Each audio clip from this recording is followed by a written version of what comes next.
audible? Hello? Yes, Didi, you're audible. This is Shreya. Good afternoon, Didi. Dipti will be joining within a couple of minutes. Okay, fine. Hello, good afternoon. This is Salil here. I've joined. Good afternoon, sir. This is Shreya Pathak from the Department of History, Vasanta College. Right, Thank Dr. you so much, Pathak. sir. Yeah, so now I'm going to mute myself. Starting in a couple of minutes. Sure. Shall I mute myself now? Yes, sir. You can meet you. Yeah, okay. Hello. Good afternoon, ma'am. This is Rashikesh, Department of History, VKM. I am audible. Yes, sir. You're audible. We'll be starting. We are waiting for one of our speakers. And once he'll join, we'll start this webinar. Thank you. Hello, everyone. Am I audible to everyone? Yes, you Yes. are. Yes, everyone. Good afternoon, everyone. This is Dr. Shreya Pathak from the Department of History, Vasanta College for Women. So before commencing this webinar, I would just like to request all the participants to keep their audio mute so that we can have an uninterrupted experience of this webinar. A very warm welcome and Sadar Pranam to all our eminent speakers in this session of webinar. Professor Shekhar Pathak, former professor in Kumayu University, Professor Salil Mishra, eminent historian and Pro-Vice Chancellor in Ambedkar University, Delhi, Shri Himanshu Thakkarji, coordinator of South Asia Network on Dams, Rivers and People, our principal, Professor Alka Singh, and manager, Shri S.N. Dubeji. I also welcome all our senior academicians, experts in different fields, students, scholars, colleagues, and all the participants in this session of the webinar. This lockdown time period has told us one thing very clearly and noticeably, that work does not stop even during the time of crisis, under any situation. It gives me immense pleasure that we all have gathered here on this online platform, where participants are coming from different regions, covering vast area of our nation, right from Kashmir to Kerala, from Gujarat to Orissa, just to listen to our eminent speakers and attend this 2 days national webinar organized by the Department of History, Vasanta College for Women, Rajghat, Varanasi. As you all know, that the theme of this webinar is Environment and COVID-19 Challenges, exploring changing dynamics in contemporary Indian history. This theme has always been relevant in every time, in every phase of the human civilization. But in the context of the present crisis, it becomes much more imperative for all of us to ponder over the issue. It is rightly said that every crisis has a door of opportunity. But it is up to us whether we are willing to open that door of opportunity or not, to cross our own limitations, to push the threshold of our own potential.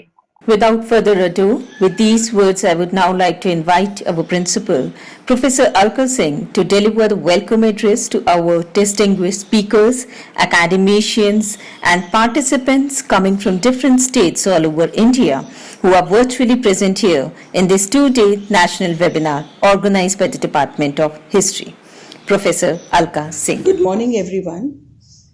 Mankind is the only creature blessed to possess the sensibility to mold the environment and every opportunity for intellectual, moral, social and spiritual growth. In the long and tortuous evolution of human race on this planet, he has acquired the power to transform both man's environment, the natural and the man-made, and both are equally important to his well-being.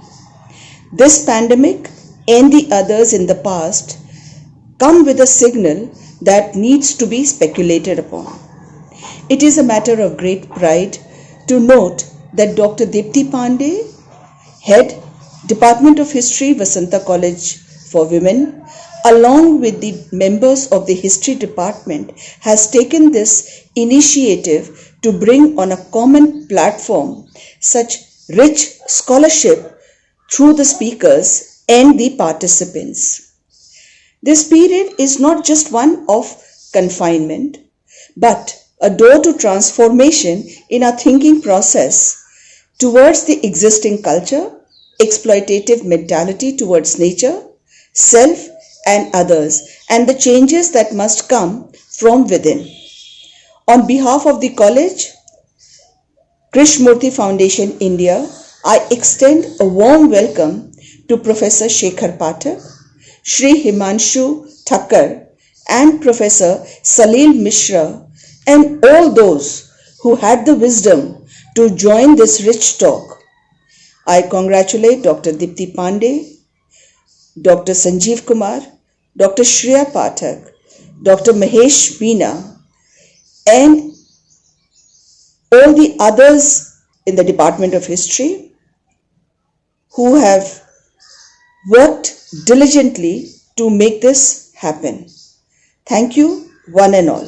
Thank you so much, ma'am. Now I invite Dr. Dipti Pandey, convener of this webinar and associate professor in the Department of History, Vasanta College for Women, to deliver the theme note of the webinar. Dr. Dipti Pandey. A very good afternoon to all of you.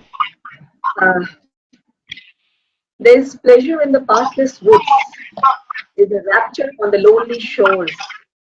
There's society where none intrudes by the deep sea, and music in its roar.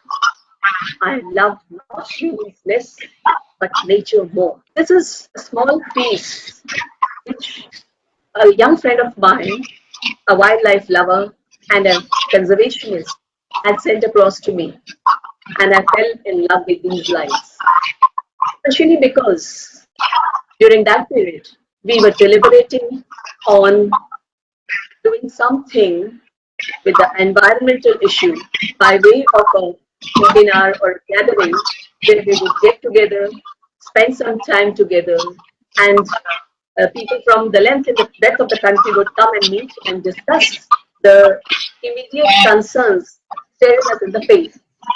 So, once a very good afternoon to all my seniors and friends. I hereby join with my colleagues of the Department of History, Vasanta College for Women, to offer once again a warm welcome to all those who have assembled on this online platform in the quest for understanding the new challenges which have lately emerged before humankind and how they can be utilized for revisiting the question of environment in its entirety and exploring its changing dynamics in contemporary Indian history. We are extremely fortunate to have with us 7 very distinguished speakers from different areas of specialization who will be delivering insightful talks over the next 2 days. Their enormous field experiences and academic understanding will surely open new vistas to be examined and pondered over by the participants. It gives me enormous pleasure to share with you that there are so many eager people, so many scholars and learners who have been very keenly interested in this topic, and therefore we have a very wide-ranging audience, and therefore we start on a very hopeful note that people will gather, listen, and take back something very valuable and work in their respective areas in these manifold directions. With these words, I end my small address, and I will now take this opportunity, and this is indeed a very fortunate time for me to welcome Professor Shekhar Pathak. Professor Shekhar Pathak is a known name, is a very well-known name, especially when we are talking about the Himalayas, the Himalayan concerns, and the contribution he has made over the last 40 years through his various journeys, his yatras in the Himalayan landscape to examine the different types of diversities existing in these areas, be it biodiversity, be it human cultural diversity, language diversity, and so on and so forth. Professor Shekhar Pathak taught in Kumaon University for more than 3 decades and has been Fellow of Indian Institute of Advanced Study Shimla from 1995 to 98 and the Center for Contemporary Study, Nehru Memorial Museum and Library from 2005 to 2009. And as I told you, that he is a keen explorer of the Himalayas for the last 40 years. And the end result of his expeditions has been probably the creation of a foundation by the name of Pahar. And there's also a journal by the same name, which is being regularly edited by him now.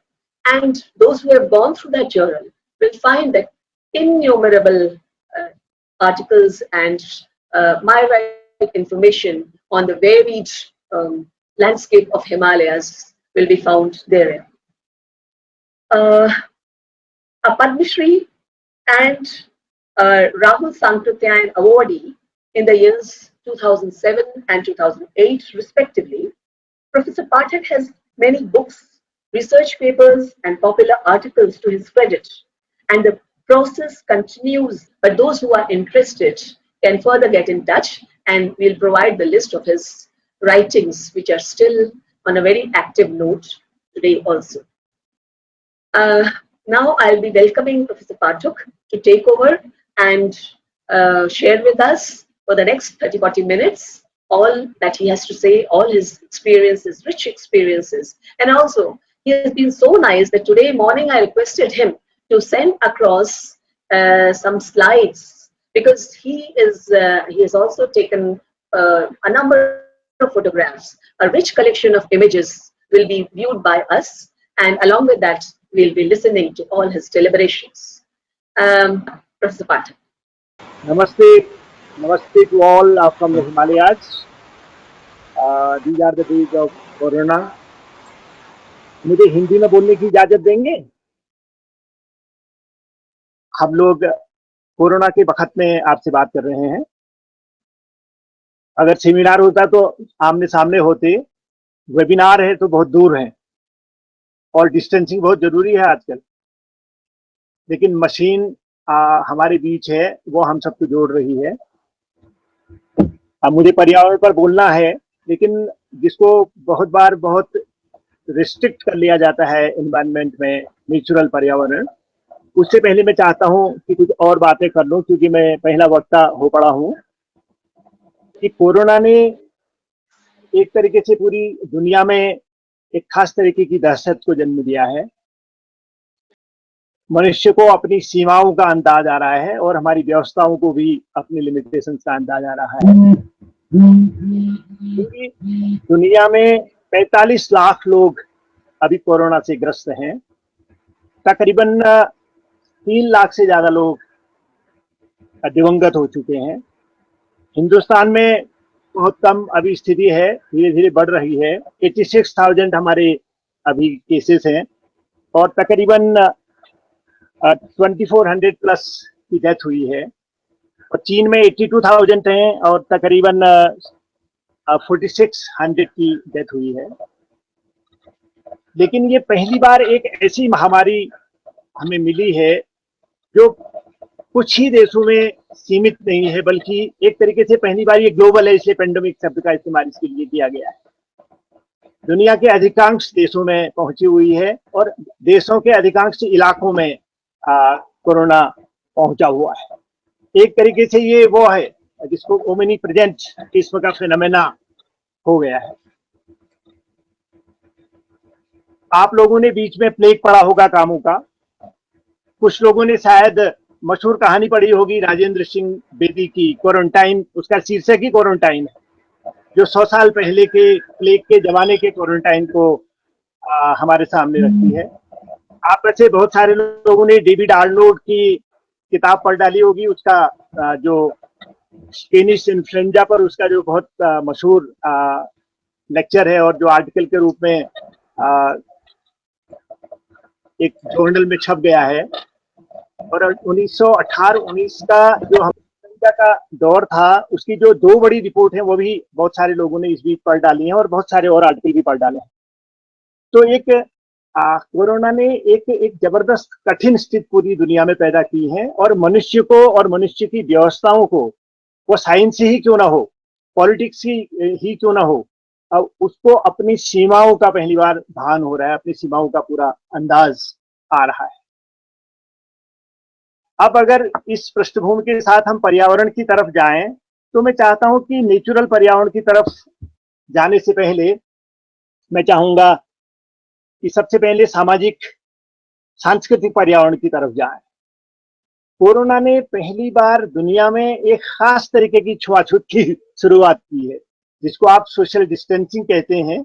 वो एक नए रूप में आई। बहुत तरीके की distancing तो हम करते ही थे पहले से, रेशियलिज्म के तहत, कम्युनलिज्म के तहत, कास्टिज्म के तहत और कभी कभी क्लासेस के तहत, लेकिन इस बार बचने के लिए आपको डिस्टेंसिंग करनी है। इतनी बड़ी आपदा के बीच भी हम अभी हिंदू मुसलमान बनाने में लगे हुए हैं। ये बीमारी तो ये कोशिश कर रही है कि हम मनुष्य बन जाएं, लेकिन हम है कि हम अभी हिंदू मुसलमान बनने में हैं। हम अभी बालकोनी क्लास और जो सड़कों में मर रहे हैं, अपने गांवों को जाने के लिए तड़प रहे हैं, उनके रूप में विभाजित बने हुए हैं। ये सामाजिक परिदृश्य है।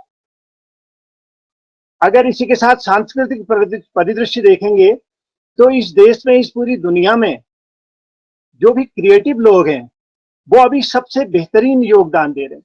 सबसे बेहतरीन कविताएं लिखी जा रही हैं, सबसे बेहतरीन लेख लिखे जा रहे हैं, सबसे बेहतरीन फिल्में आ रही हैं, सबसे बेहतरीन लेक्चर आ रहे हैं। ऐसा भी योगदान एक तरीके से हो रहा है। ये तो सामाजिक और सांस्कृतिक परिदृश्य है। अब इसके बाद अगर राजनीतिक परिदृश्य में आए, तो एक अघोषित जैसा आपातकाल भी कभी कभी लगता है, लेकिन जिसकी घोषणा सत्ता ने नहीं की है। ऐसा लगता है कि जैसे लोगों ने ही ओढ़ लिया हो एक तरीके के आपातकाल को। सिर्फ अगर चल रहे हैं तो वो चल रहे हैं जो अभी लोगों को बचाने में लगे हुए हैं, जैसे कि डॉक्टर और जैसे कि उनकी तमाम टीमें। और अभी भी जहां कुछ काम हो रहा है, उत्पादन हो रहा है, वो लोग जुटे हुए हैं। नौकरशाही में कुछ लोग जुटे हुए होंगे, पता है सब लोग हाउस अरेस्ट की जैसी स्थिति में, मिलने का जबरदस्त परहेज अभी बना हुआ है। तो ये जो राजनीतिक परिदृश्य है, उसमें एक और बात आई है। ऐसा लगता है कि जैसे कि राजनीतिक व्यवस्था ध्वस्त हो गई है, उनकी क्षमता की परीक्षा हो गई। सबसे बड़ी डेमोक्रेसी जनसंख्या के लिहाज से भारत हो कि सबसे मजबूत ताकतवर डेमोक्रेसी अमेरिका की हो, आप देख रहे हैं कि उनकी पूरी पॉलिटिक्स जो है किस तरीके से ध्वस्त हो गई है। और कहीं से भी ऐसा नहीं लग रहा है कि वो अपने अपने देश की में फैली हुई इस बीमारी को, इस दिक्कत को समझ पा रहे हैं। ये राजनीतिक परिदृश्य है। जो प्रतिपक्ष है, उसको भी समझ में नहीं आ रहा है कि वो किस तरीके से डील करे, क्योंकि सबसे बड़ी बात जो है लोगों के बीच जाना और लोगों से संवाद करना, वो इसमें हो नहीं पा रहा है। और ताली बजाने के लिए और दिया जलाने के लिए, कैंडल जलाने के लिए 3 दिन हमें दिए गए, लेकिन अपने घर जाने के लिए हमको सिर्फ 4 घंटे दिए गए। ये बहुत तरीके के पर्यावरण है। इन सब पर्यावरणों के बीच अगर एक कोई जरा सी मुस्कान देने वाला पर्यावरण है, वो हमारा प्राकृतिक पर्यावरण है। पहली बार जंगलों को लगा है कि उन पर किसी सत्ता का आतंक नहीं है। पहली बार नदियों को लगा है कि उनकी स्वायत्तता लौट रही है। पहली बार तालाबों को ये लगा है कि उनकी मछलियां उछल सकती, उनको कोई मारते हुए नहीं ले जाएगा। पहली बार आकाश का नीलापन हमारे बच्चों ने देखा, उनको विश्वास नहीं हो रहा। बीएचयू के परिसर में मोर सड़कों में चले आ रहे हैं और मोर आपस में बात कर रहे हैं कि आदमी लोगों को क्या हो गया, उनके रिक्शे, उनकी साइकिलें, उनकी कारें कहाँ गई।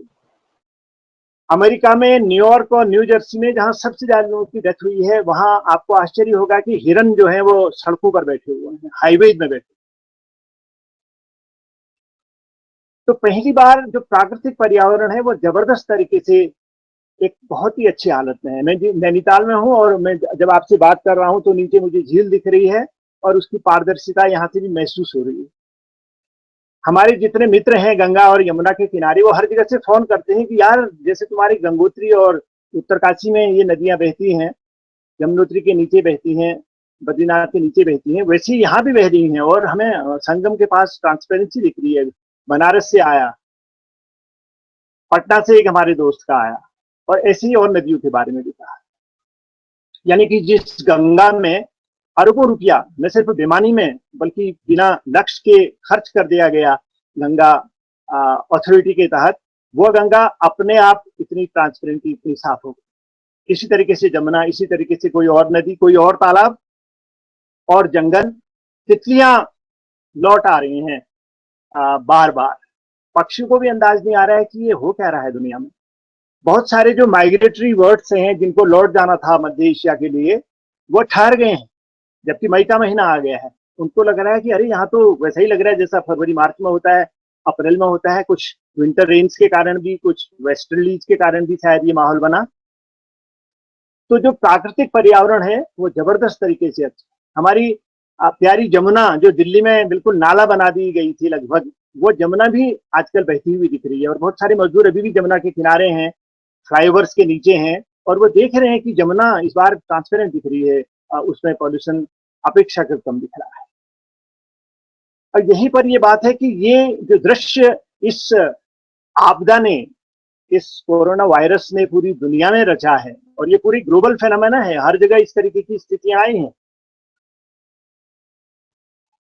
वह हमारी व्यवस्था के द्वारा या हमारे समाज के द्वारा दिया हुआ बनाया हुआ नहीं है।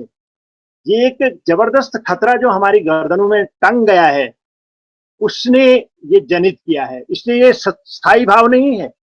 हमारी व्यवस्थाएं ये नहीं चाहेंगी कि आसमान यूं ही नीला बना रहे और बीएचयू के परिसर में मोर आ जाएं और न्यूयॉर्क और न्यू जर्सी में हिरन सड़कों पर आ जाएं, और गंगा और जमुना और गोदावरी और कोई भी नदी, चाहे वो अमेजन क्यों न हो और चाहे वो मिसिसिपी क्यों न हो, मिसौरी क्यों न हो, दजला फराज क्यों न हो, वो इतने साफ ही बहा करें। हमारी व्यवस्थाएं और दुनिया को ध्वस्त करने वाली जो शक्तियां हैं वो बिल्कुल भी नहीं चाहेंगी। अभी वो जबरदस्त प्रेशर में है, इसलिए ये सब प्राकृतिक परिदृश्य आया है। तो आज के पर्यावरण में सबसे बड़ी समझने की बात यह है कि कोविड-19 ने, और एक ऑटोमेटिक तरीके से, जिस तरीके से ऐसा कभी कभी ऐसा लगता है कि प्री इंडस्ट्रियल सोसाइटी में तो हम नहीं लौट गए। मुझे बहुत सारे किताबें, वन डायमेंशनल मैन जैसी किताब मुझे याद आ रही है, कुछ और इस तरीके की किताबें याद आ रही हैं जो हमारे मॉडर्न चिंतकों ने इंडस्ट्रियल रिवॉल्यूशन के जो दुष्परिणाम हुए, जो प्रकृति को लूटने का सिलसिला चला, नदियों को, जंगलों को, मिट्टी को, समंदरों को, तालाबों को और दक्षिणी उत्तरी ध्रुवों को, अंटार्कटिका को, ऐसा लगता है कि उस पर रोक लग गई है। लेकिन किसी भी राजनीतिक व्यवस्था या सामाजिक चिंतन में के कारण ये नहीं हुआ है, ये सिर्फ कोविड के कारण हुआ है। इसलिए ये स्थायी भाव नहीं है। जैसे ही ये पहिया सड़क पर आएगा, जैसे ही ये सब चीजें चलेंगी, लूट फिर शुरू हो जाएगी, डैम फिर बनने शुरू हो जाएंगे, जंगलों का कटान फिर शुरू होगा, चार धाम के 20-20, 25-25, 30-30, 35-35 फीट से भी ज्यादा चौड़े सड़क बनने शुरू हो जाएंगे, और इसी तरीके से जमुना फिर नाला हो जाएगी और गंगा भी, और इसी तरीके से और तमाम पर्यावरण के परिदृश्य जो हैं वो गुम हो जाएंगे, और बीएचयू के परिसर में मोर फिर किनारे हो जाएंगे, और न्यूयॉर्क के हाईवे से हिरन फिर चले जाएंगे। यहाँ पर यही एक बात आती है कि जो ह्यूमन सोसाइटी ने अपने हजारों साल के इतिहास में जो सीखा कि ये जो पूरा जो हमारा जो ग्रह है, जो प्लेनेट अर्थ है, इसके हर घटक का अंतर संबंध है। हाल में आपने एक रिसर्च के बारे में सुना होगा कि अमेजन के जंगलों के कटने का नॉर्थ इंडिया के मानसून के गड़बड़ाने से उसका रिश्ता बनता है। एक इस तरीके का पेपर नेचर ने छापा था, मुझे पहले विश्वास नहीं हुआ। आज जहां पर हम पहुंचे हैं वहां पर एक पुनर्विचार करने का दबाव कोरोना वायरस के इस प्रकोप ने हमें दिया है। यह हमें 3-4 दिशाओं की तरफ ले जा सकता है। क्या हम दुनिया को ऐसी दुनिया बना सकते हैं जहां उपभोग कम हो, जहां कंजम्पशन कम हो, जहां जरूरतें बहुत ज्यादा ना हो। आपने सुना होगा दुनिया में कोई शराब के बिना मरा नहीं, आपने नहीं सुना होगा कोई कम कपड़े पहनने के कारण मर गया हो। आपने ये नहीं सुना होगा कि कोई थिएटर न जाने के कारण या किसी और चीज के कारण उसकी डेथ हो गई हो। अगर कोई आज भी दुनिया में मर रहा है तो भूख के कारण, हमारे देश में भी, अफ्रीका में भी और कहीं और भी, इवन अमेरिका में। तो ये जरूरतों को कम करने की तरफ ले जा सकता है। कंज्यूमरिज्म से हम कैसे अपने को जरा से नियंत्रित करें, कूड़ा करकट खाने से हम कैसे बचें, जिन पर हमारी बहुत सारी कॉरपोरेट इंडस्ट्रीज एक तरीके से निर्भर है। धरती के जो संसाधन हैं उनकी लूट को किस तरीके से हम नियंत्रित करें, उसको बंद करने की कल्पना मैं भी नहीं कर सकता, नहीं, मैं भी नहीं कर पा रहा हूं। लेकिन उसको नियंत्रित कैसे किया जाए, जो पूरी दुनिया का एक छोटा सा प्रतिशत पूरी दुनिया की संपदा को करके अपने कॉर्पोरेशन को संपन्न बनाने में लगा है, उसको how we can restrict that, we can control that, we can minimise that. ये एक बड़ी ताकत इससे निकली। जो तीसरी बात निकली है कि दुनिया में अगर समता नहीं होगी तो कभी भी स्थिरता नहीं आएगी, शांति नहीं आएगी। तो बराबरी कैसे दुनिया में बढ़े, और या ये कहें कि जो असमानता है वो किस तरीके से घटने का शुरुआत हो। असमानता चाहे देशों के बीच में हो, चाहे कम्युनिटीज के बीच में हो, समाजों के बीच में हो, और चाहे नॉर्थ साउथ जो दुनिया का डिवीजन इस तरीके से किया जाता है उसके लिहाज से हो। जो टेक्नोलॉजी के युद्ध के सामान रचने वाले देश हैं, पूरी इकोनॉमी को चलाने वाले देश हैं, वह किस तरीके से एक क्षमता से, आप देख लीजिए ना कि अमेरिका कितना निरीह है, यानी कि दुनिया का इतना बड़ा ताकतवर देश। और मैं जब आंकड़े देख रहा था तो अमेरिका में तकरीबन 88,000 लोगों की मृत्यु हुई है, जितने कि भारत में अभी बीमार नहीं निकले। और हमारा एक छोटा सा हिमालय का देश देखिए आप, जिसका नाम है भूटान, जहां एक सिंगल कैजुअलिटी नहीं हुई। तो ठीक है कि 10-12 लोग बीमार हैं और 4 से उनमें से अच्छे भी हो गए। और ये वही भूटान है जहां से एक ग्रेट आइडिया आया था जिसको कहते हैं हम ग्रॉस नेशनल हैप्पीनेस।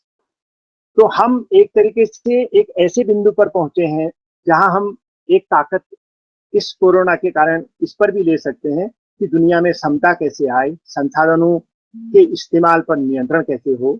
और उससे भी आगे जो एक बड़ी बात आई, न सिर्फ देशों, क्षेत्रों, समुदायों और पूरी की पूरी कॉन्टिनेंट्स और फाइनली पूरे ग्लोबल लेवल पर हम किस तरीके से एक दूसरे पर विश्वास करना चाहिए। इस कोरोना ने, जो तो मैं हिमालय पर काम करता रहा हूं, लेकिन आज हिमालय पर बोलने का कोई तुक नहीं है, क्योंकि पूरी दुनिया पर ही बात होनी चाहिए।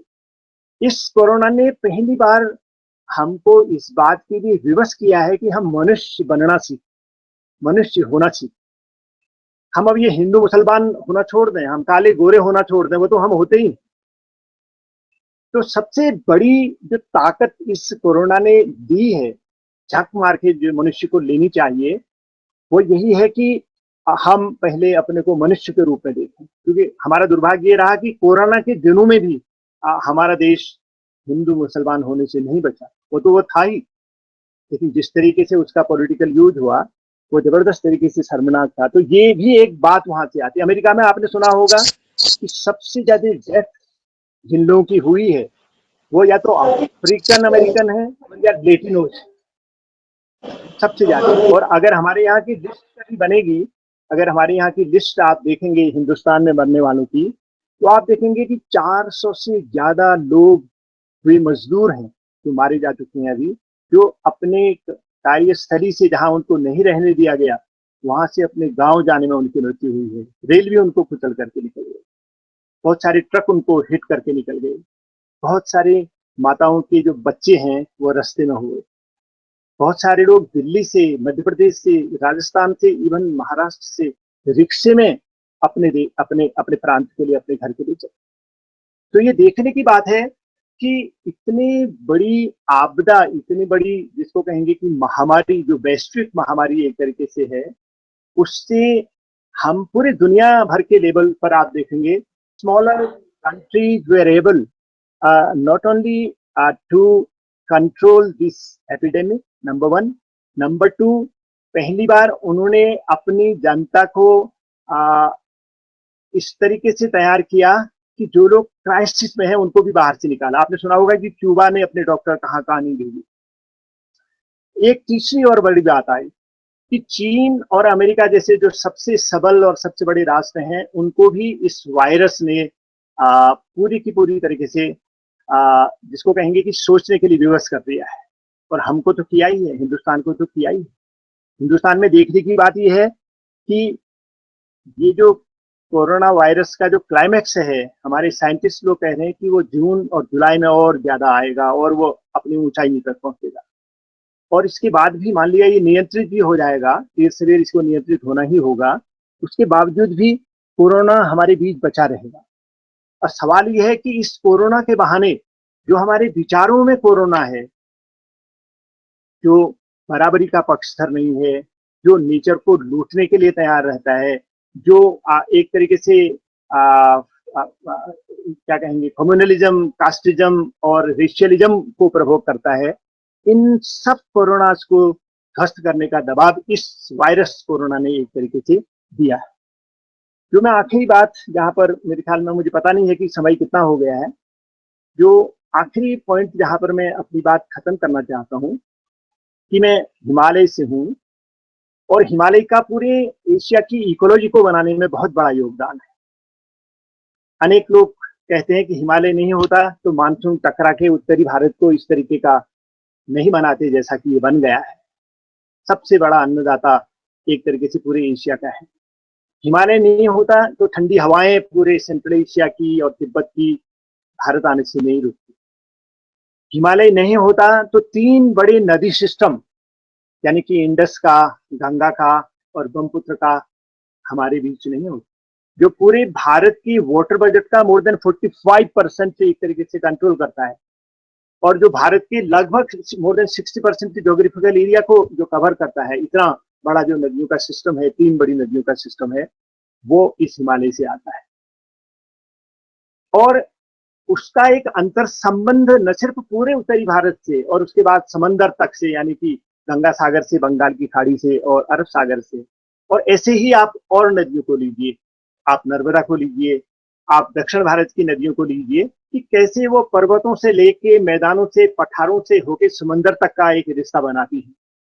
और जो ये ताना बाना है ये पूरे इकोलॉजी का हमारे देश में, पूरे एशिया में और पूरी दुनिया में, वो इतना घनिष्ठ है कि किसी भी एक जगह अगर आप गड़बड़ करेंगे उसका दुष्प्रभाव किसी और जगह भी हो सकता है। और क्लाइमेट चेंज को जब हमारे लोग ज्यादा समझने लगे हैं, ज्यादा बातें उस पर आने लगी हैं, तो उसके बाद शायद ये कोविड-19 हमारी व्यवस्था को, हमारी पॉलिटिकल लीडरशिप को, हमारी कॉरपोरेट वर्ल्ड को शायद इस बात के लिए विवश करेगा कि वो अपनी पद्धतियों पर पुनर्विचार करें, प्रकृति के इस तरीके के दोहन पर पुनर्विचार करें, ये दुनिया में जो वैश्विक असमानता है उस पर पुनर्विचार करें। उसके बाद जो एक मनुष्य के रूप में हमको और ऊंचा बनाने का विवेक जो मिल सकता है इससे, उसको लेने से न कतराएं। मैं सबसे अंत में गांधी को कोट करना चाहता हूं। उन्होंने कभी कहा था, और ये कहा था उन्होंने कि mother earth has everything for everyone's need but not for one man's grid.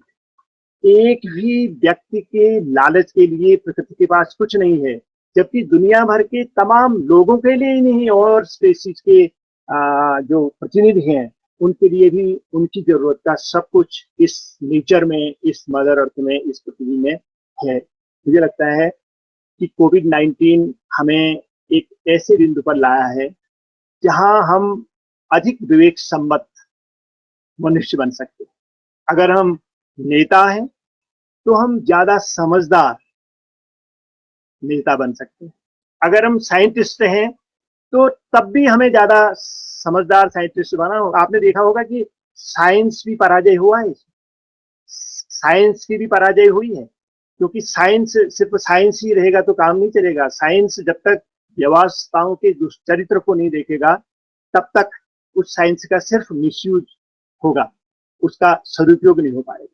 और भारत जैसे देश में जहां सरकारी साइंस बहुत डोमिनेटिंग है, वहाँ एक ऑटोनोमस इंडिपेंडेंट साइंस कैसे आए दुनिया के लेवल पर भी और हमारे लेवल पर भी। आपने अमेरिका में सुना होगा कि इस वायरस के बारे में बहस चली हुई है कि ये चोरी हुआ, कि इस पर इतना खर्च हुआ और इसको एक केमिकल वेपन के रूप में, एक क्या कहेंगे उसको, वायरस वेपन के रूप में इस्तेमाल होगा। ये वाली बातें अभी पूरी खुल के नहीं आई हैं।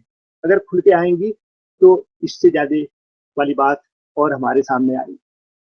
जितने लोग इस बीच दिवंगत हुए हैं उनको सलाम करना हम सबका दायित्व है। वो अपनी गलती से नहीं मारे गए। ये देखने की बात कि कोरोना जहाज में आया, बड़े लोगों के द्वारा, विदेशों में जाने और आने वाले विदेशियों या भारतीय लोगों के माध्यम से आया। अगर हम लोग जरा से भी सावधान होते तो 30-31 जनवरी को पहली मृत्यु जब हमारे यहाँ हो रही है, उसके बाद फरवरी में हम पूरी तरीके से इसको नियंत्रित कर सकते थे। हमारे यहाँ इतने भी केस नहीं हुए, लेकिन पूरी फरवरी हमने एक तरीके से यूं ही जाने दी। और उसके बाद अब जब हम इसको रोक लगा रहे हैं, तो अब जैसे ही ये जो अगला लॉकडाउन खुलेगा, आप देखेंगे कि संख्याओं में वृद्धि घटने वाली नहीं है। हमारी दुआ है कि ये घटे। हमारी दुआ है कि आप सोशल डिस्टेंसिंग में कायम रहें, लेकिन मन की दूरियां न बनाएं। हमारी दुआ है कि हम सबको अक्ल आए, जो भी हमारी हैसियत है उस हैसियत में अच्छा काम करने के लिए। मैं अपनी बात समाप्त करते हुए एक कविता आपको सुना रहा हूँ। एक बहुत बड़ा मशहूर एक माउंटेनियर था, रॉजर डुप्लां। वो फ्रांस से माउंट नंदा देवी में चढ़ने के लिए आया था। नंदा देवी की पहली पीक को चढ़ने के बाद वह उसकी रिज जो 3 किलोमीटर लंबी है, उसको पार करके दूसरी पीक में जाना चाहता था। एक ही दिन में जाके रिकॉर्ड बनाना चाहता था।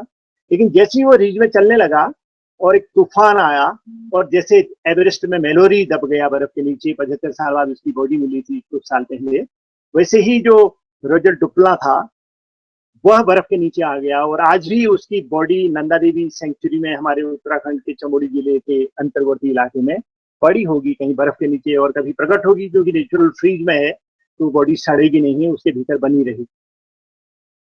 उसकी जो डायरियां, उसका पिट्ठू कहीं पर मिला तो उसमें जो उसकी डायरी मिली, उस डायरी में कुछ पोएम्स मिले। उनमें से बहुत सारी पोएम्स थी बहुत अच्छी लिखी हुई। एक पोएम थी बड़ी खूबसूरत है, उसका पहला स्टेंजा मैं आपको बताना चाहता हूँ। उसने लिखा था अपनी डायरी में, When I die in the mountains, when I die in the mountains, O rope comrade, when I die in the mountains, O rope comrade, I write this testament for you, I write this testament for you, go, go, go and tell my mother I died happy.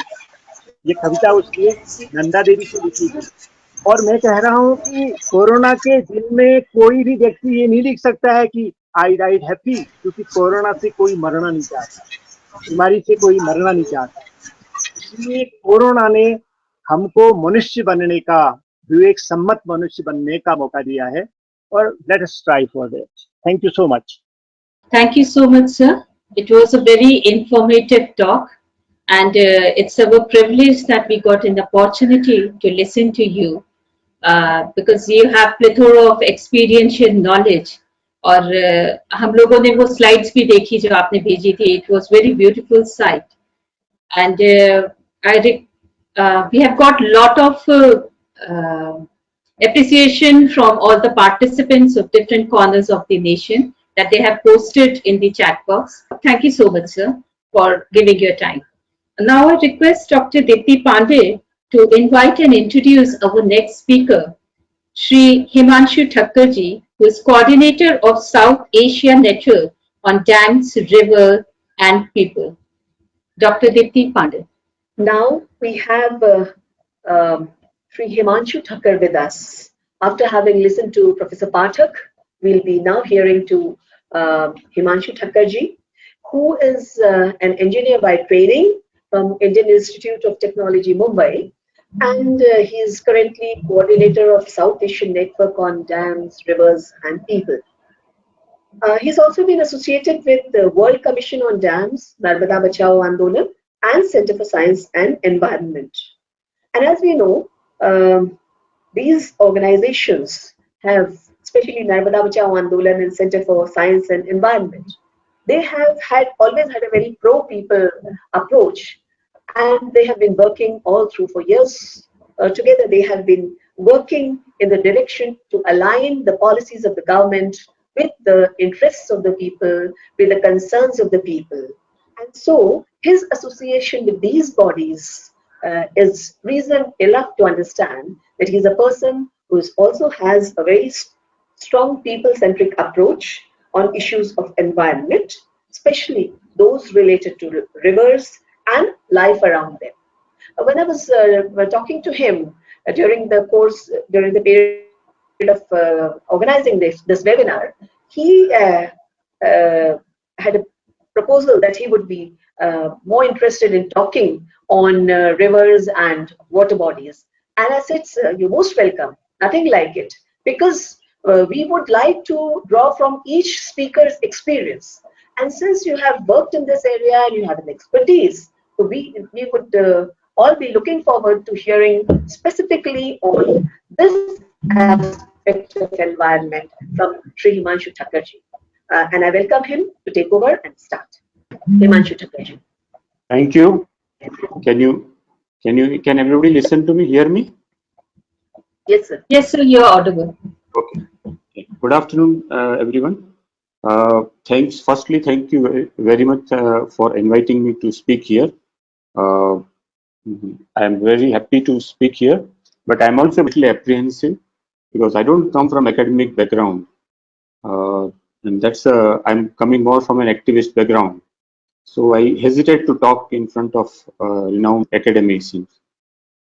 And of course, to speak after Shekhar Pathak ji, it's even more difficult because he's such eloquent speaker. But I'll try my best. I'll basically try and highlight 5 or 6 points.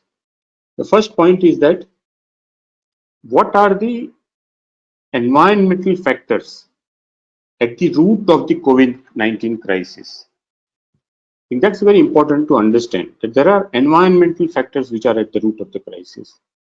For example, a lot of wildlife experts have blamed the Chinese, what they call wet market, where the bats are cut and sold, and many other animals, of course, but the bats particularly because bats are known to be the carriers of COVID-19 virus, and it's from bat via one of the animals it has come to human beings in China, in Wuhan, and from there it is spread to the world.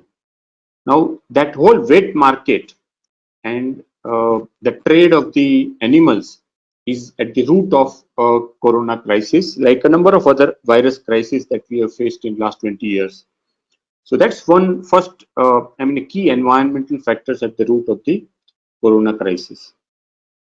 The second point is that there are a number of environmental fallouts of the lockout, which has happened because of the COVID-19.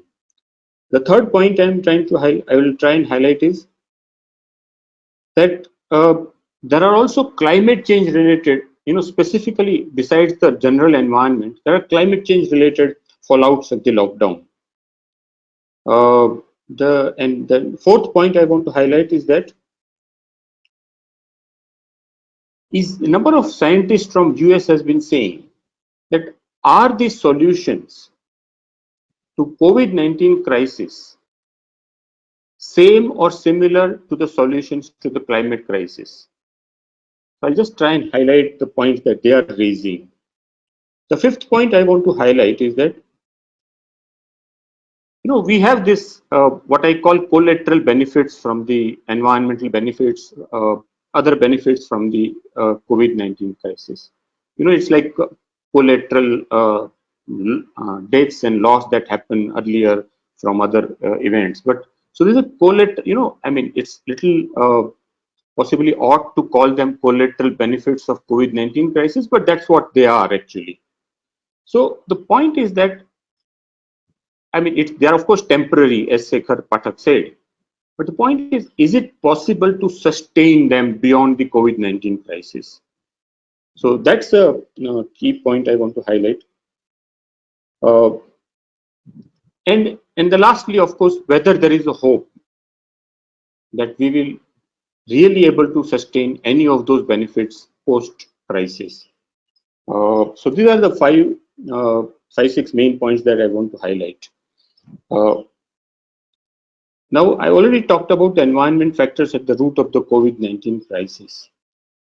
Coming to the second point, environment fallouts of the lockdown of COVID-19. I mean, they are actually miraculous.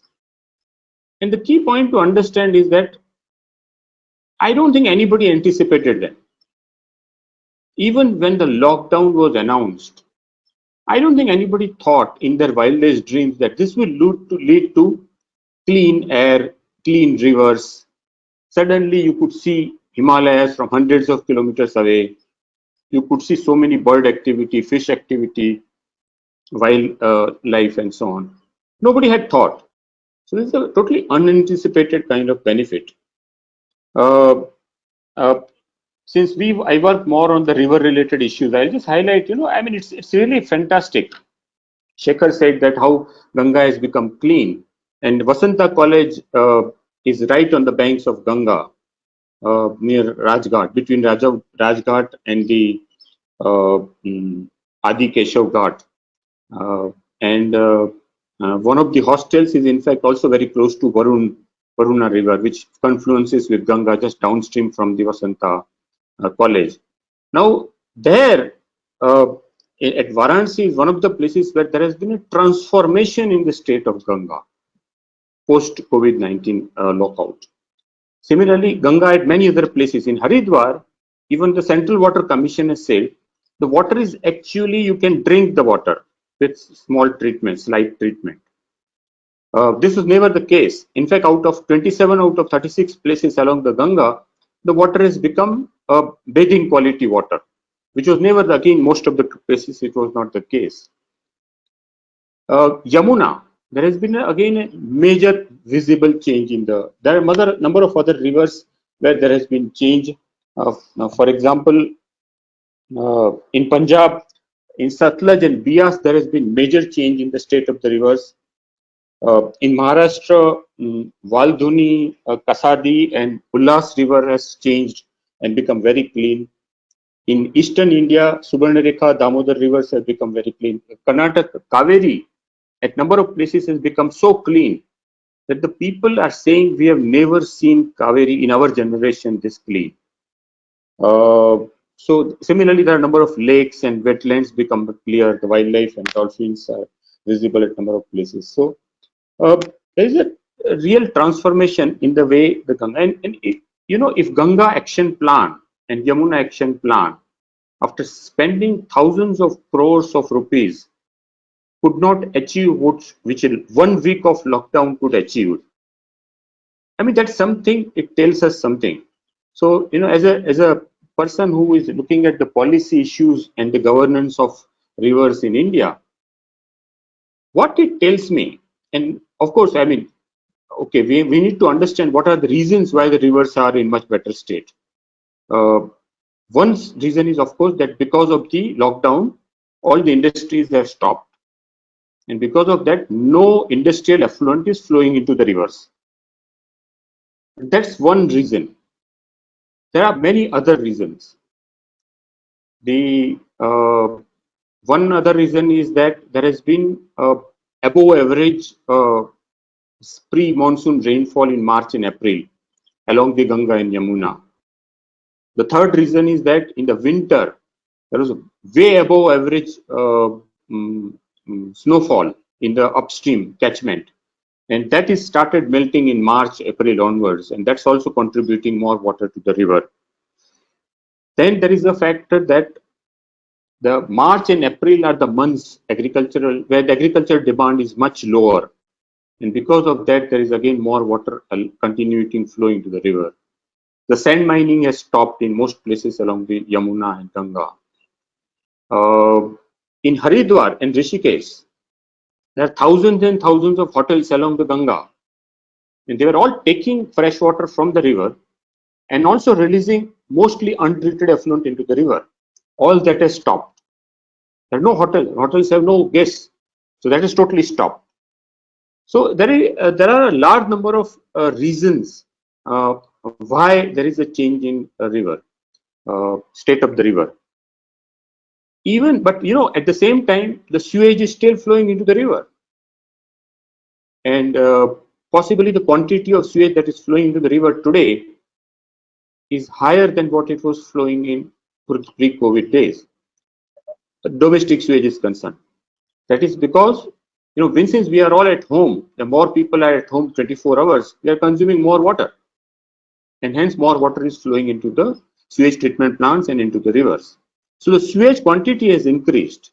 But in spite of that, why do you see improvement, such visible improvement in the state of the river? So one major reason is that the river itself has a significant self-cleaning capacity. That self-cleaning capacity is dependent on the biodiversity in the river. But that biodiversity was not able to live or survive in presence of toxic industrial effluents. So when the toxic industrial effluent stopped into the river, the biodiversity and the inherent self-cleaning capacity of the river is able to function. And that has contributed significantly to the improvement in the state of the river. Now, another question is that, do we have quantitative estimate of what has been the change of the river? Now, that's what we actually wrote on when we wrote about this phenomenon on 11th of April, when we had reports from many places that the rivers are flowing clean.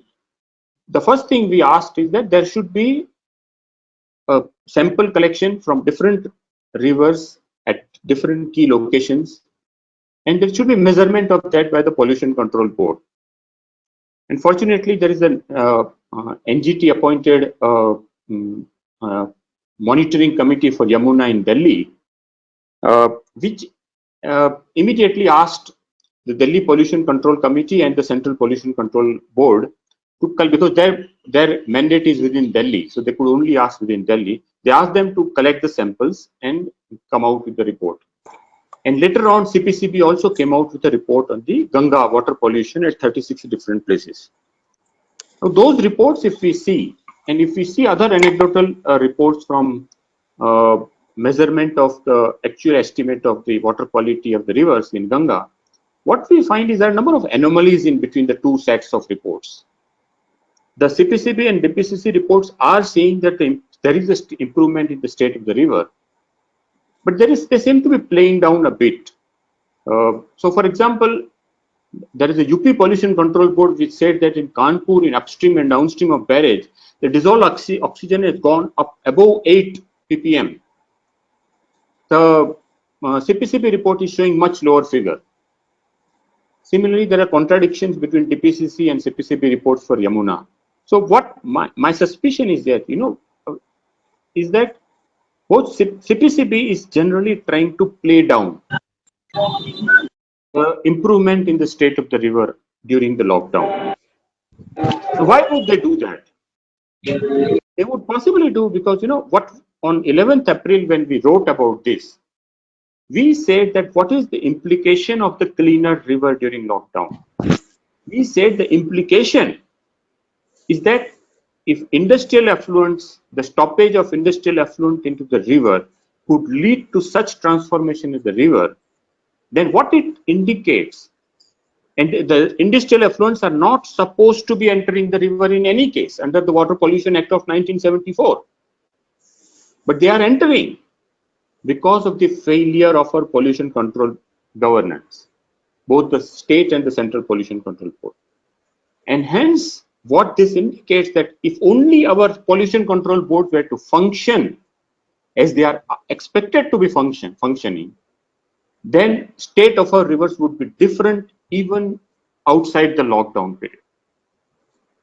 So the day pollution control board are getting into the docks from that analysis, and obviously they don't want to get into the docks. So that's why possibly my suspicion is that they are possibly underplaying. But there are reports even from Varanasi that actually the quality of water in Ganga is much better than what CPCB reports are showing. Anyway, so this is the implication of key implication of the clean rivers and its water quality. In terms of the climate change fallout, I mean, it's again a dream come true for any climate change activist. All the greenhouse gas emissions have come down. The fossil fuel demands is at the lowest. In fact, it is so low that the oil was selling at negative prices on one of the days in American market. Oil.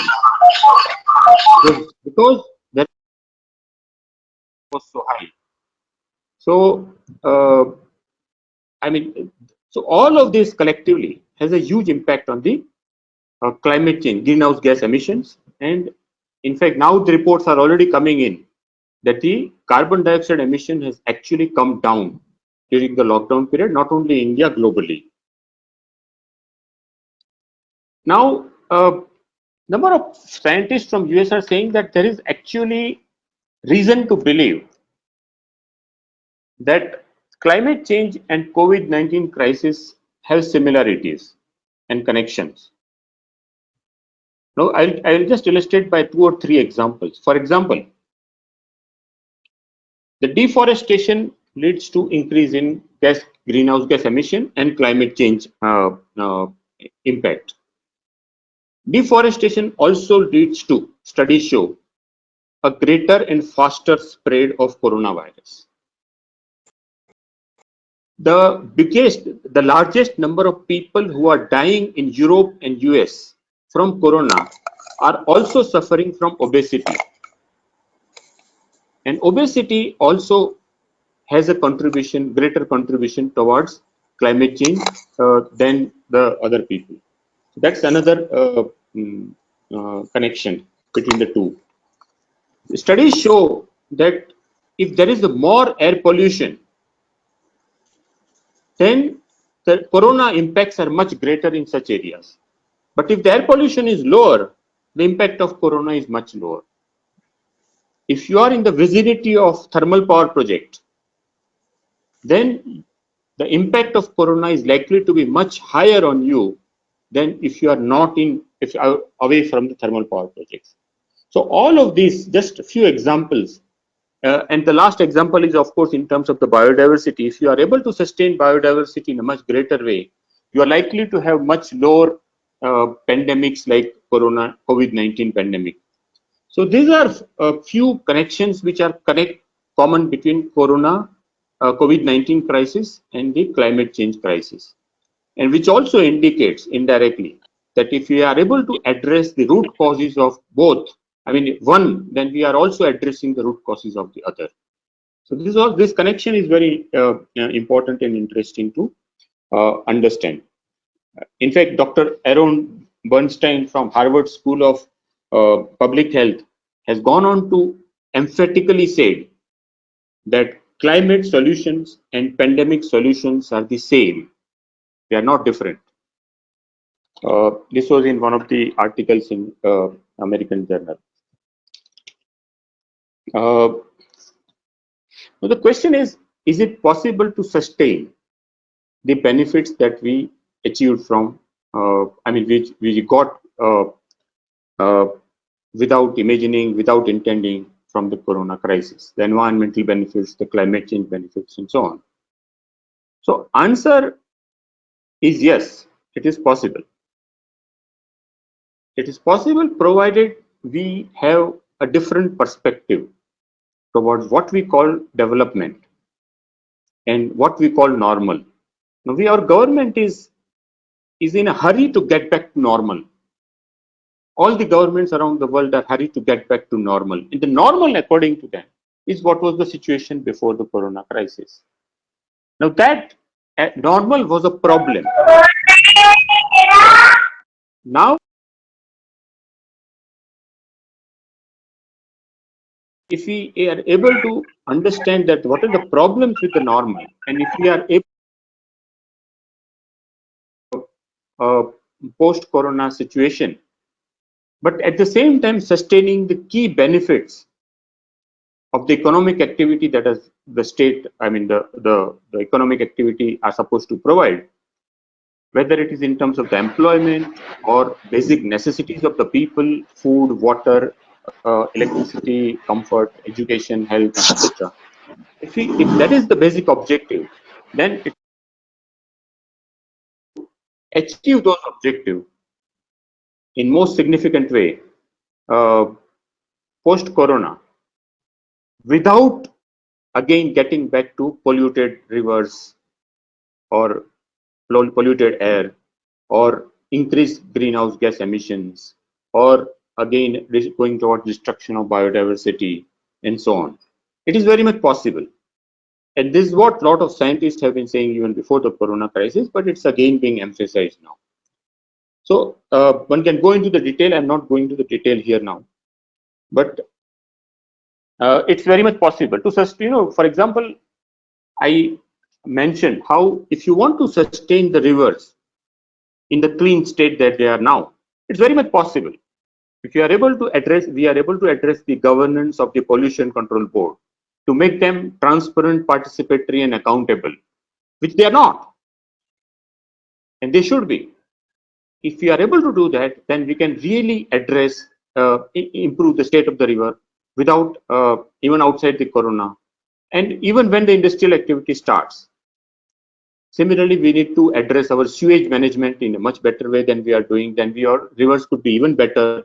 In the longer run, of course, we need to ensure, because the flow is the river driver of rivers, we need to have more flow in the river. And for that, we need to address the demand side of the water across the society in different states. And that's also possible. There are solutions available that.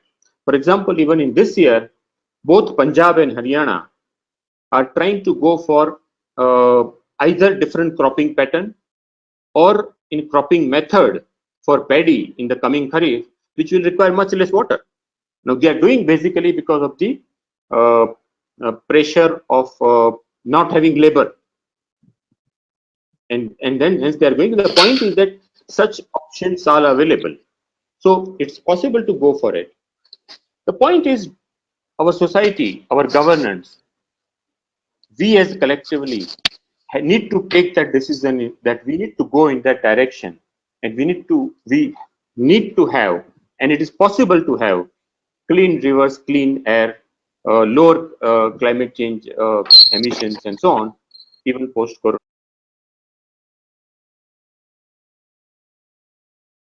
Business Standard, Mint, all of them have written editorials that it is possible to do that, and I hope. The question is, do we have hope that we can really do that?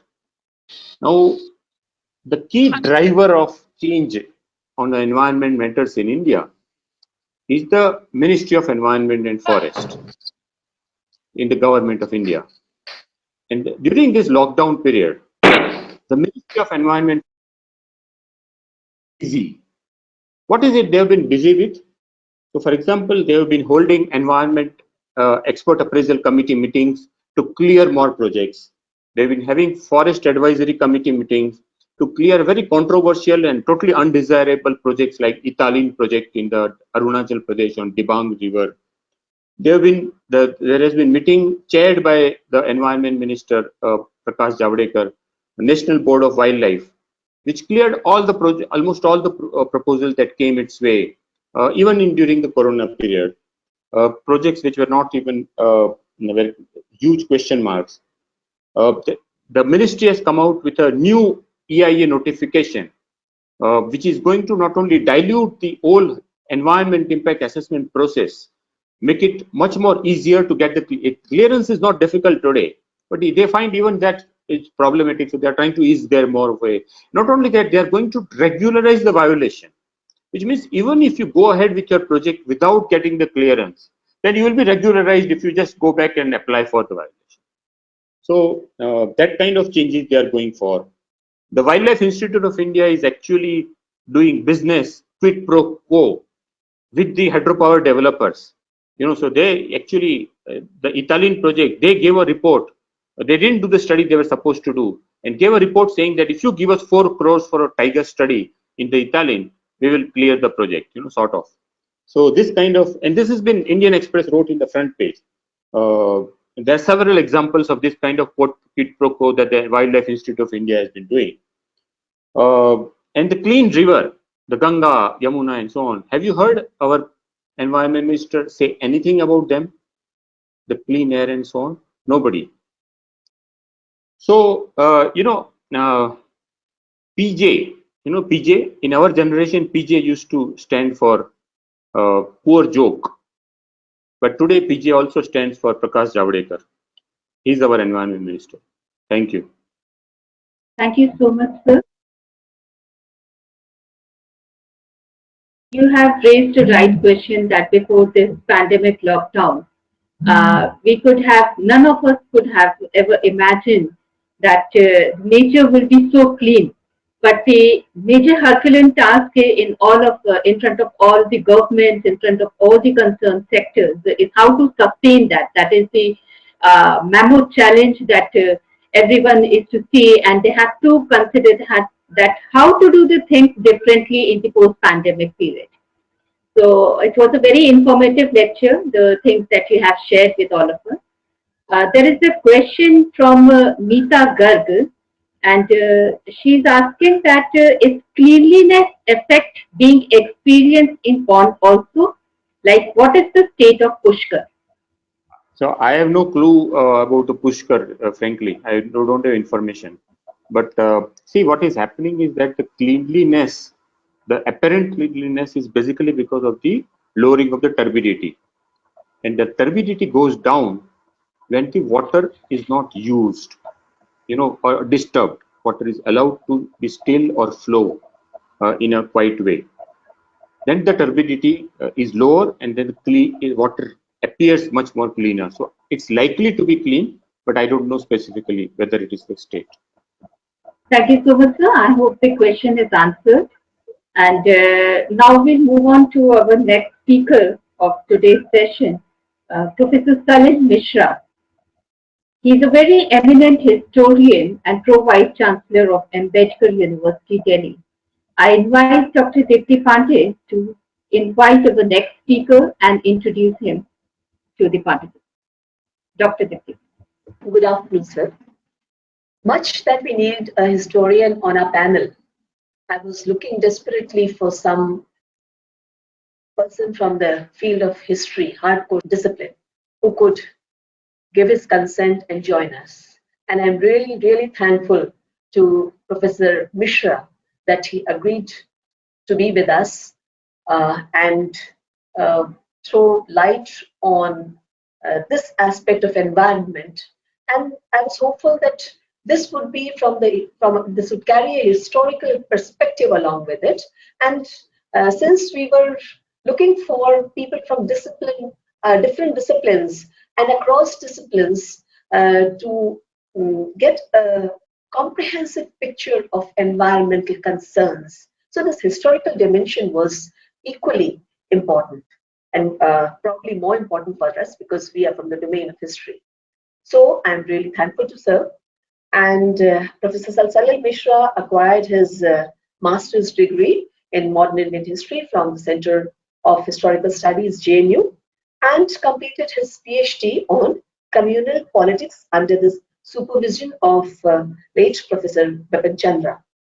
Currently the Pro-Vice Chancellor at the Ambedkar University, Delhi, Professor Mishra was a visiting researcher at the Center for History of Emotions, Max Planck Institute for Human Development, Berlin, in the year 2009. He was president of the UP History Congress in 2019.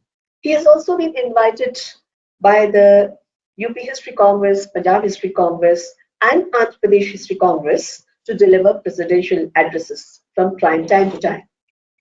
He has various published articles on themes related to communal politics, identity politics, language questions, partition of India, and was also part of the editorial team of the recently published research project Towards Freedom, which was sponsored by ICHR. So now, with this very strong credentials behind him, we feel that although it's not always necessary that a person, a thinking person, an academic, or a scholar of repute need not have delved on a particular issue all through his academic career. But when the challenges are thrown, when the situation demands, they get into action. And of course, with the expertise and the skills with them, they are in a position to adapt and search for newer areas, examine new challenges, and find new paths. So this is where I invite Dr. Mishra to come and join us and deliver his talk. And we as attentive listeners would want to pose some questions after his talk. Professor Mishra. Thank you very much for asking me to speak on this theme. I would just like to make 2 or 3 points before I go into the main theme. First, of course, as was said, I am a historian. I have no expertise either in the current epidemic, current crisis, or in the question of environment. So I would be speaking much more as an observer and not as an expert. However, I have some observations on the current crisis, and I will try and place them before you. I will try and share them with you. I'm also not very, none of us are very comfortable with the current technology of webinar, but we are trying to make experiments. This is the best we can do.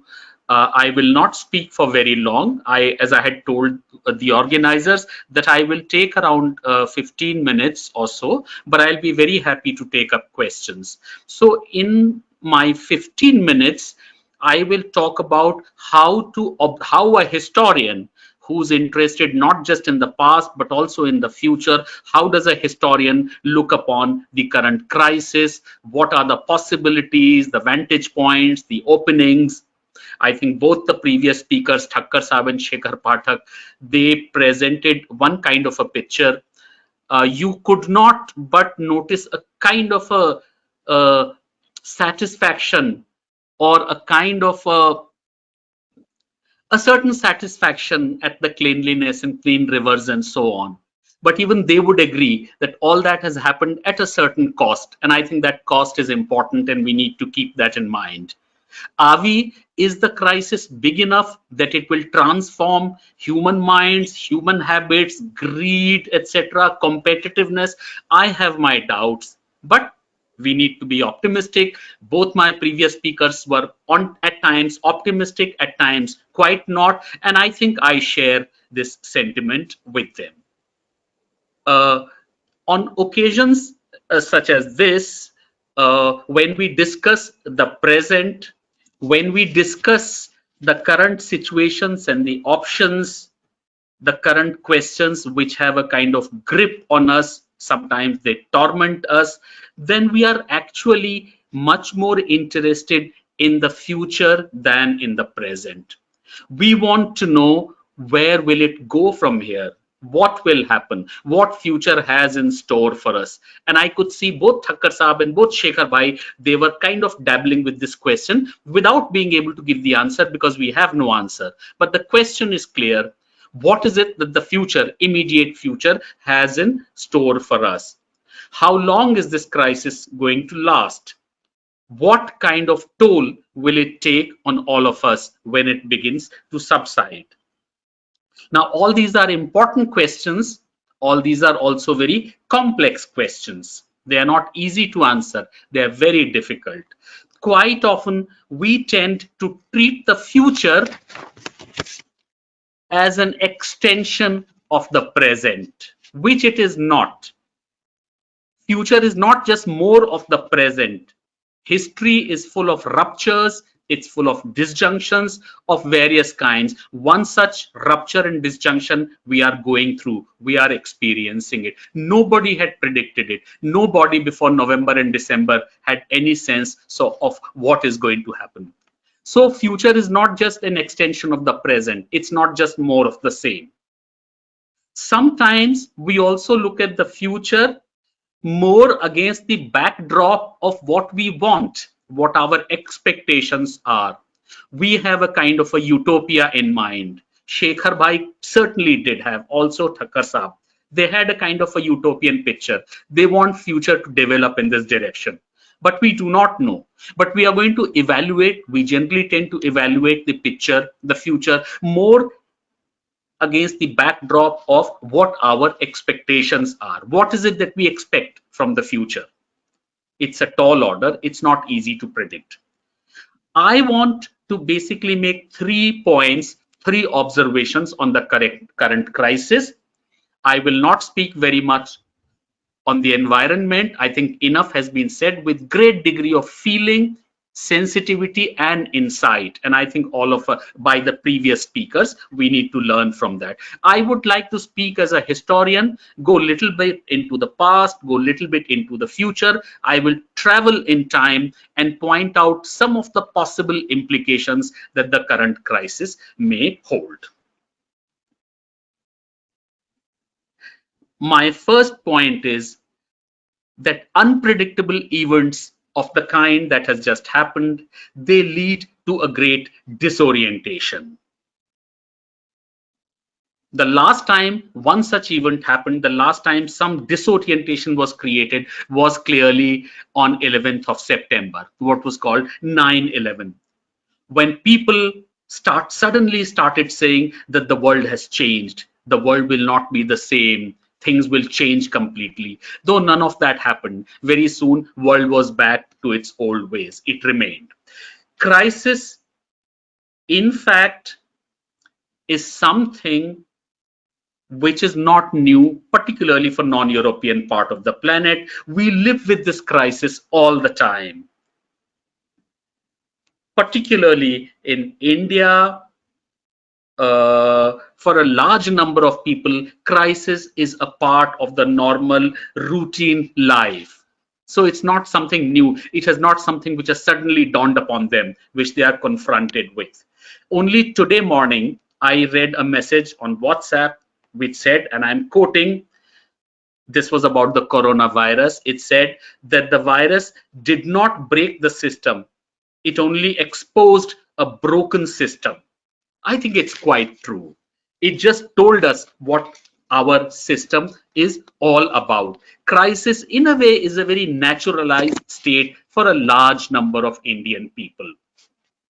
But when the crisis happens in a very sudden, in a very dramatic, and in a very catastrophic kind of a way, it creates a sense of disorientation. So there is a sense of disorientation that we must admit. But crisis is nothing new for a large number of Indian people. My second point that I want to make is that let us travel in time, let us go back to the past. The last time such a big calamity happened was clearly the Second World War. Now, Second World War it may have been a human creation, but it was an enormous catastrophe. Well over 50 million people died during the course of the war through man-made violence, either genocide or war on the front or war or violence within the society. Well over 50 million people. I think even so, the big war that it was, but now we know that it was actually a revolutionary experience. I think it's been unmuted. The war was a revolutionary experience. It democratized Europe. It increased democratic possibilities. People suffered during the war, but they suffered across the classes. Rich and the poor suffered alike. Rich and the poor died alike. There was scarcity for all of them across the spectrum. It created democratic possibilities. It created egalitarian possibilities. The war also created accountable governments in Europe. Governments needed the participation of the people, so they needed to be accountable to the people. And as a result of which, we experienced accountable governments in Europe, much more than the rest of the world. The end of the war also brought about an end of political fascism. It brought about affluence in Europe. It is very interesting to note that the two countries which were the biggest beneficiaries of the Second World War were the countries which actually lost the war. I'm referring to Germany and Japan. So the war was it also brought about decolonization in the rest of the world. So almost 120 countries in Asia and Africa, they became independent, free from colonial control. So there was a huge catastrophe, enormous, lots of people died. But even so, it was a kind of a revolutionary experience. There was so many positive things that happened after the war. After all the destruction, all the violence, a great chapter, a new chapter seemed to open in human history and in human life. So if you have heard the famous statement, the cunning of reason, this was the cunning of reason. The cunning of reason was that superficially it seemed like a catastrophic event, but once the catastrophe was over, it created regenerative, positive possibilities for human history. It opened a new kind of a chapter. So beneath all the violence and brutality, there was creativity, there was regeneration. It was a huge epochal crisis, but it also created huge opportunities. Now, against that background, how do we look at the current crisis against this? Against the backdrop of the picture. Now, unfortunately, the picture here is as depressing on the surface as it is beneath the surface. So the subterranean realities and possibilities are as depressing as the ones on the surface. And here I must say that I do not share the kind of optimism, even about environment, that was shared by both the previous speakers. Ideally, I would be happy if that happened, but I really don't see. One thing that has happened, of course, is that national barriers, of course, has been broken because it's a global crisis. So there is a kind of a solidarity. There is going to be a solidarity across nation states. This is the third big global event. After environment, since the 60s, after terrorism, now here we have a pandemic, which is a global event. It affects everybody, all the countries, big and small, rich and poor. So it is likely to create a kind of a global solidarity across nation states.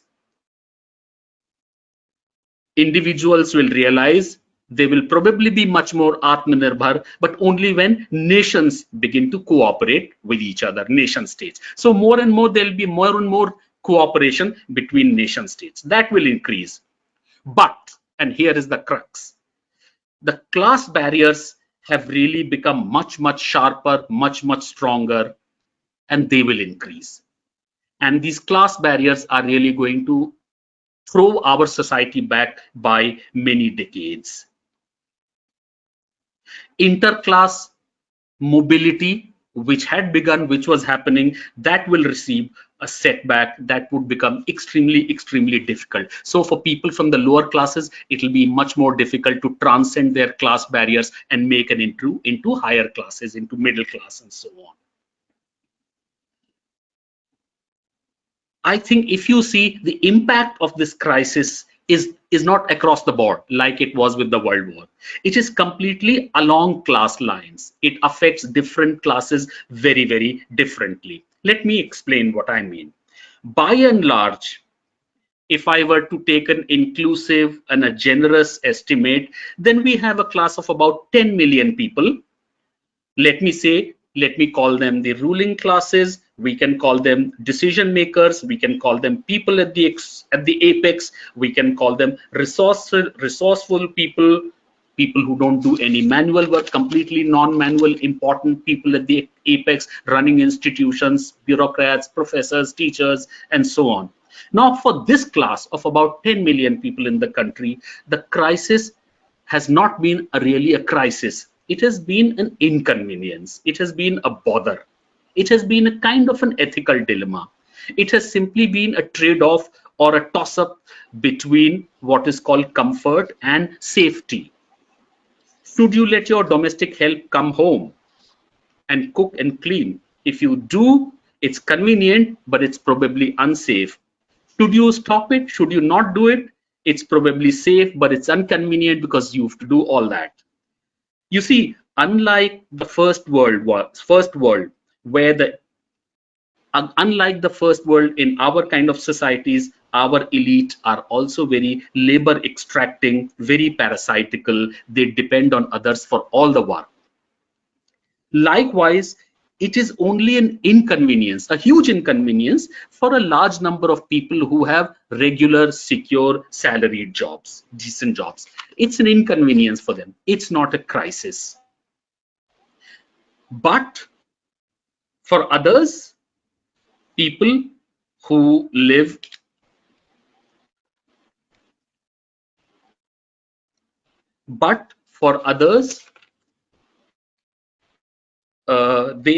for this class, of course, there are all the comforts, the Wi-Fi, the TV at home, they have a holiday, they work. But this class is large, but proportionately very small. There is a for this class, it is an inconvenience, a huge inconvenience, but not an existential crisis. But for the vast majority of the people, unorganized labor, domestic help, daily wagers, street hawkers, people with non-regular jobs, mobile, nomadic groups, agricultural laborers, all those who are below the social equator. We have a kind of a social equator. We have an equator, but I'm talking about the social equator and people who are located below the social equator. For all of them, it's a huge catastrophe, a huge crisis. It affects virtually every aspect of their lives. Even the environmental cleanliness is not a luxury that they can look up to and they can afford. It's a question of life and existence. It can be a life-changing experience for them. The point that I'm trying to make is that the experience of the crisis, unlike previous such crises, the war and so on, the experience of this crisis is very uneven, very differentiated, and it is happening within the enclaves of class and not across the enclaves. Therefore, instead of creating solidarities, which we expect such crises, that they create human solidarities, people pitch in for help to everybody, they develop an empathy for the others. Instead of creating solidarities, this across class, across community, it is more likely that this crisis is going to reinforce class prejudices, community prejudices, and all the other spurious social distinctions. And I think Shekhar Bhai did point towards that. So all kind of prejudices are likely to be activated rather than papered over. That is the unfortunate part.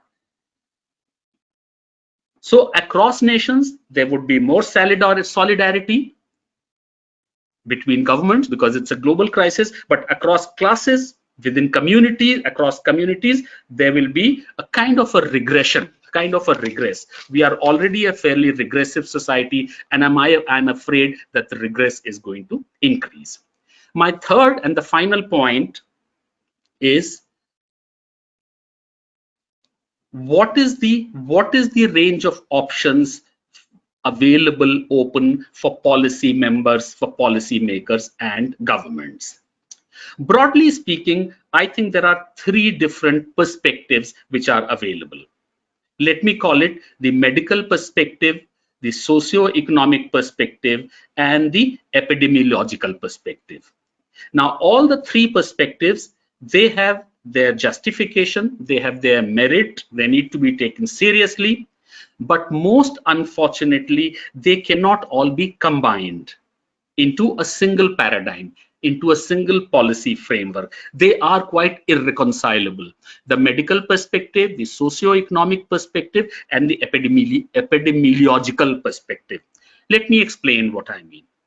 The medical perspective, which has been the dominant one so far, which would say that we need to do whatever it takes to take care of the problem.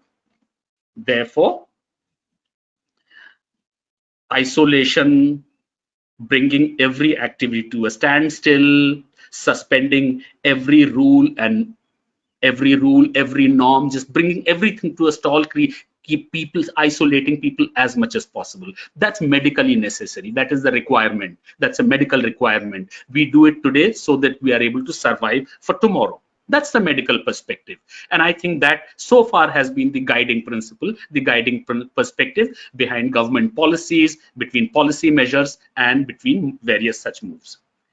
The socio-economic perspective, of course, goes in a slightly different direction. The socio-economic perspective says that you do not flatten one curve to flatten the economic curve also, the livelihood curve also. You can't solve a problem. You can't solve one problem by making it worse, or you cannot solve one problem or should not solve one problem by creating multiple other problems pertaining to livelihoods, economy, survival, existence. Solution should not be worse than the problem. At any given time, there are many problems. There may be one dominant problem, but one dominant problem does not mean that it's the only problem. There are other problems which also need to be addressed. So do not solve one problem in such a manner that it creates many other problems. The third perspective is epidemiological perspective. What it says is that all such epidemics have a minimum and a maximum. It's not the first time that an epidemic, a pandemic has hit us. The minimum is the minimum damage that it does, it will do, that is inevitable, that is unavoidable, that cannot be helped. But it does not go on doing it. It plateaus and begins to subside at a point. There is a maximum beyond which it will not go. But nobody knows what the maximum is. There are only estimates. We know what the minimum is, we do not know what the maximum is. So the whole role of government policy and policy measures has to be to bridge the gap between the minimum and the maximum, to say that the damage has to be kept to the minimum. That is the role of the policy measures. I think instead of relying upon the three perspectives exclusively, either medical or socio-economic or epidemiological, I think it would still be better to combine elements of the three. That should be possible. The three are irreconcilable, but one should be able to combine elements from the three. And that would be my answer to the question. To sum up, I would just say that there is nothing unprecedented about the crisis, but its suddenness has created a kind of a disorientation. Large number of people in our society live with a kind of crisis. They have naturalized, they have internalized a crisis. So it's not the epidemic as such, but the suddenness of the catastrophe which has hit all of us and created a disorientation. All such crises do have, second point, all such crises do have within their womb regenerative, positive, revolutionary, transformative possibilities. I gave you the example of the Second World War. Now, here I simply hope I'm wrong, but I unfortunately do not see those possibilities playing out. My vision of the future is therefore quite bleak. I do not see the future either as an extension of the present, and if I place the future against the backdrop of my own expectations, and here there is perfect agreement with the two previous speakers, we have our own vision, we have our own utopia, we have our own expectations, but I really do not see the future turning out against them. So I think this crisis has created a regress. The regress will show in social, economic, political lives, in prejudices, in class divide, and I really do, and even on the question of the environment, there is going to be a throwback, there is going to be a getting back, because the basic attitudinal transformation that we need for the kind of environment we want to see, that has not happened, and this will not be able to even take care of the environmental problem. I think I'll stop here. Thank you. Thank you so much, sir. It was a very informative talk, and the way you have connected the past with the present crisis, relating it with the past catastrophes that the human life had faced during the World War, it was really very interesting. And the point of inconvenience that you have said, the human mind is never conditioned to invite any of the inconvenience. And every inconvenience is always interpreted as a big crisis. But really, it is a situation of crisis for all those who are below the line of social equator, the term that you have used here. So it was a very informative lecture. And we have a question from Astha Umang from BHU. The question is, as an observer, what scene of Kumbh Mela congregation do you look in future? Yes, I think it is. It's a very important question, and we cannot, given our existing state, I don't think we can visualize a congregation of that kind. But my sense, Astha, is that it will be back to normal. It'll take maybe a few months, maybe a year and all, and human congregations will return. So there will be, may not be at that scale as the Kumbh Mela, but all kinds of congregations will return. Humans, those congregations may be of a very religious kind, maybe of the other kind, but congregations will return. So I do foresee the return of all kinds of human congregations, maybe at a smaller scale, but they will return. So another question is from Bhima Shankar Birajdarji. He's from Maharashtra. His question is, after or before any epidemic or pandemic, environmental issues and crisis, the choice has always been between development and environment. Developmental destruction or destructive development. It's a debatable issue. What's your opinion? Oh, absolutely. I think if Shekhar Pathak is there, his whole research perspective, I mean, he has enriched us with that. And that's absolutely, the whole problem is that in the last 200 years, the modern industrial economy, it also affected our minds in such a way that we did not really see an alternative to it. So development became the new religion. Development became a religion for everybody. It was the new religion. Modern economic development, industrial development was a new religion you could not critique. It was only after the 1960s that we began to see its side effects, because it was taking its toll. Because development cannot be at the exclusion of life. Life has to be much larger than development. Life has to be inclusive. Life includes so much which you've just talked about. So I think point is not to go back to the world that we lived in prior to the 18th century. That even Shekhar Bhai said is not possible. Point is to strike a balance between a model of development which is sensitive, respectful of nature, which is sensitive and respectful to diversities, pluralities. We need to preserve diversities just as we need to develop. So I think the whole biggest philosophical question for the world today is just this: how to train minds, how to shape ourselves.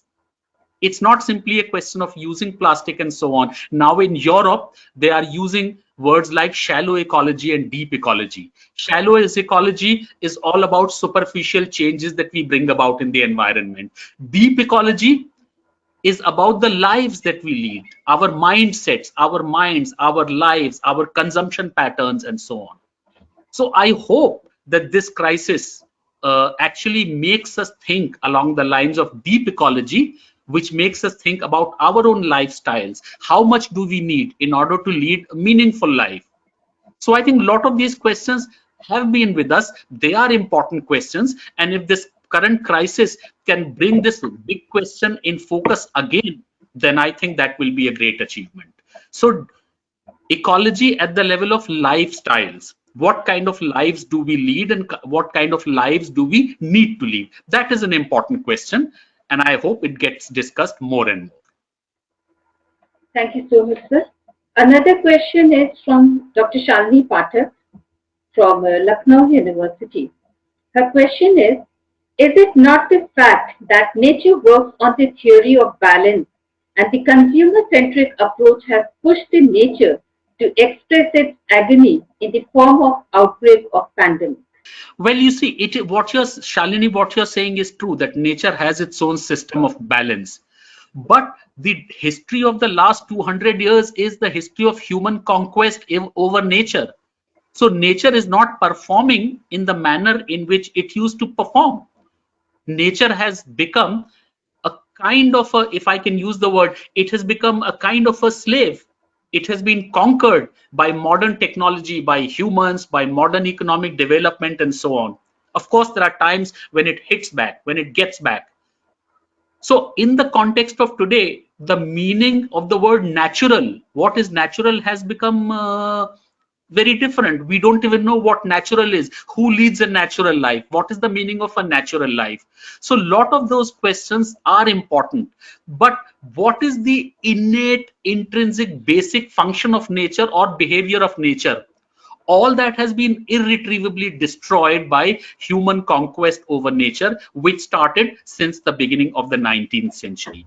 But again, as I said in my answer to the previous question, if a crisis of this kind brings these questions to the focus, the utility of development, the purpose of development, the anthropomorphic development in which we keep ourselves at the center, and a biospherical environment, a biospherical egalitarianism in which we look at the diversity of the nature.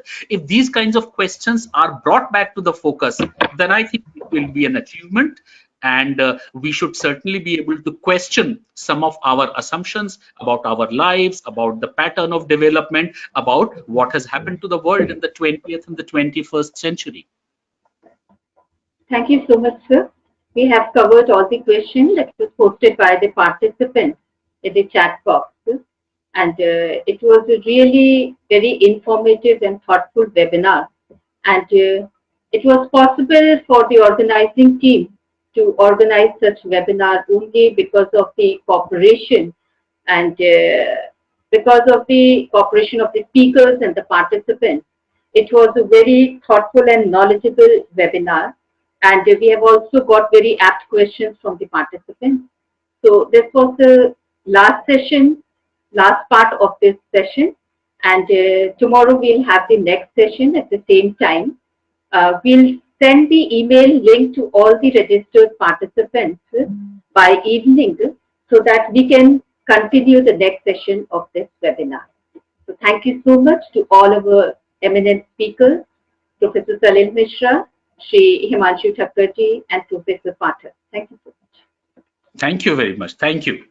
We would request all our speakers of the day to make it possible to join us again tomorrow, because it's always a gathering of minds which makes an event meaningful, and therefore they've devoted the time today, and we really look forward to their participation tomorrow. And this is a request from all the organizers.